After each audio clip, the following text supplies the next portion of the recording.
तो जो भगवान कृष्ण और अर्जुन का संवाद है और जो भगवान कृष्ण और कर्ण का संवाद है, जीवन में बहुत कुछ सिखाता है। लोग सीखे तो उससे। तो एक रिसर्च और भगवान कृष्ण और अर्जुन का संवाद, भगवान कृष्ण और कर्ण का संवाद हमें यह शिक्षा देता है कि हमें अपने कर्म को ईमानदारी से करते जाना है। एक ना एक दिन सफलता जरूर मिलेगा। भगवान कृष्ण और अर्जुन का संवाद ये संदेश हमें देता है, और भगवान कृष्ण और कर्ण का जो संवाद है वो हमें यह संदेश देता है कि जो पहले हो चुका है उसको याद नहीं करना है, आगे क्या करना है वो लक्ष्य बनाना है। देखिए, कर्ण बहुत बड़ा दानी, उससे बड़ा दानी कोई नहीं था पृथ्वी पर, लेकिन फिर भी कर्ण की पूजा नहीं होती है, भगवान कृष्ण की पूजा होती है। भगवान कृष्ण और कर्ण में अंतर क्या था जानते हैं? कृष्ण क्यों पूजनीय है और कर्ण क्यों पूजनीय नहीं है? ठीक है, कर्ण की भी पूजा होती है, लेकिन जितना कृष्ण पूजनीय है उतना तो कर्ण नहीं है। तो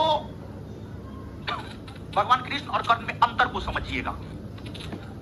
जो मेरिट में छठी है या मेंस में छठी है या छठे हैं, उनके लिए है ये संवाद स्पेशली।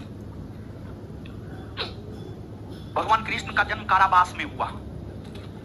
जन्म लेते मां पिताजी को छोड़ना पड़ा या मां पिताजी पीछे छूट गए। पालन पोषण अपनी मां नहीं की, गाय चराए, गोबर उठाए। कर मां जन्म दी और लोक लज्जा के कारण छोड़ दी। गुरु द्रोणाचार्य कर्ण को शिक्षा इसलिए नहीं दिए क्योंकि राज परिवार से संबंधित नहीं थे वो। द्रौपदी के स्वयंवर से उन्हें इसलिए निकाल दिया गया क्योंकि राज परिवार से संबंधित नहीं थे वो। तो कहने का मतलब ये है,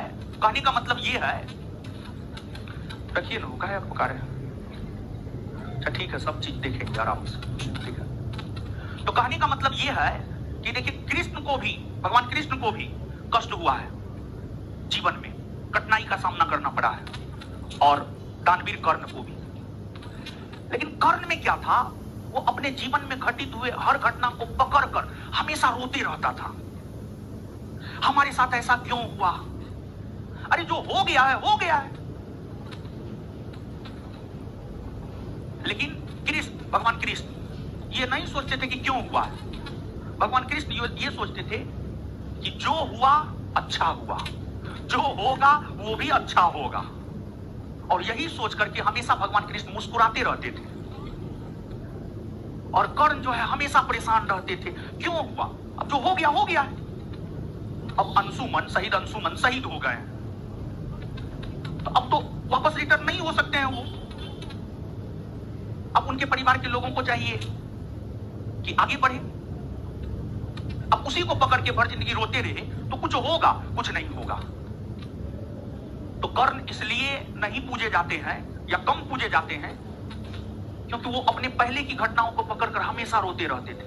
और भगवान कृष्ण इसलिए पूजनीय है और पूजे जाते हैं, भारत ही नहीं पूरे वैश्विक स्तर पर पूजे जाते हैं, क्योंकि पिछले चीजों को पकड़कर रोते नहीं थे, पीछे की चीजों से सीखते थे, मुस्कुरा करके आगे बढ़ते थे।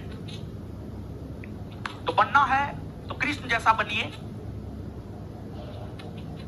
ताकि आगे आने वाले दिनों में कृष्ण की भांति आप भी अपने समाज में, अपने परिवार में पूजनीय हो सके। और हमारे समाज में पूजनीय होने का मतलब है सरकारी नौकरी का होना। अगर आपको सरकारी नौकरी है तो आप पूजनीय हैं, आपको कुर्सी मिलेगा समाज में बैठने के लिए, आपको चाय मिलेगा। अगर आपको सरकारी नौकरी नहीं है, आप कितने भी पढ़ने में इंटेलिजेंट है, लुच्चा है, लफुआ है, पटना में रंगदारी करता है, फलना करता है, चिल्ला करता है, वही रिजल्ट हो जाएगा, तुरंत मुंह बंद, समझे। और सबसे बड़ा रोग क्या कहेंगे लोग, इससे ऊपर उठिए। ये भी उन लोगों के लिए ही है जो लोग असफल हुए हैं। क्या कहेगा लोग का काम कहना है, लोग कहेगा, एक कान से सुनना है, दूसरे कान से निकाल देना, अपना मेहनत में लग जाना है, समझे। तो आइए अब, तो आधुनिक भारतीय इतिहास का